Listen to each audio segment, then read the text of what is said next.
il friulano, se avete notato, ha dei problemi, no? Lavora un po' troppo, ogni tanto beve qualche bicchiere in più, non so se si vede, e poi ha un problema, no? Nel parlare corrente, non si sa come mai, a metà discorso butta lì una bestemmia.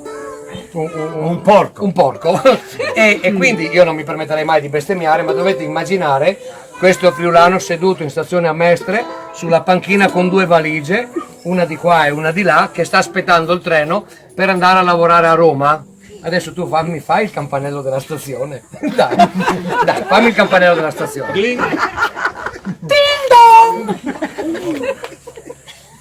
Arrivo. Si informano i signori viaggiatori che il treno per Roma è in partenza al binario 3. Ding dong! Sì, grazie.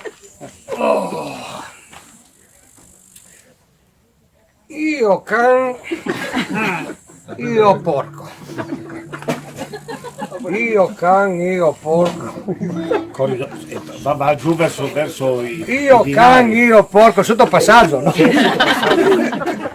Io can, io porco. Arriva sul treno. Io can, io porco.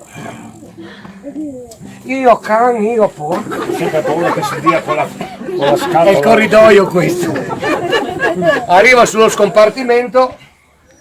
Io can, io porco. Oh. Ding dong! A causa di un guasto tecnico si informano i signori viaggiatori che il treno per Roma è in partenza binario 13. Io porco. Io can, io porco. Io can, io porco. Io can, io porco. Io can, io porco. Tutto passaggio.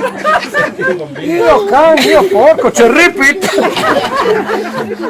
Io can, io porco. Io can, io porco. Scompartimento. Non collabora. Io can, io porco.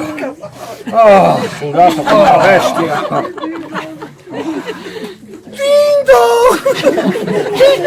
Ding dong! Che campanello del cazzo! A causa... La cosa più giusta! A causa di un'agitazione sindacale si informano i signori viaggiatori che il treno per Roma è in partenza binario 1. Io can, io porco, io can,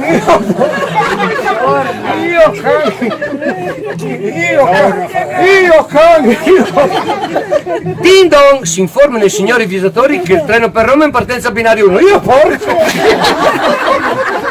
Che sta partendo! Io in premura! Entra sullo scompartimento, dentro c'è una suora, lui si sbatte i coglioni. Io c'è tornate di merda! Io porco! E la suora gli fa: guardi che va all'inferno, eh! Io!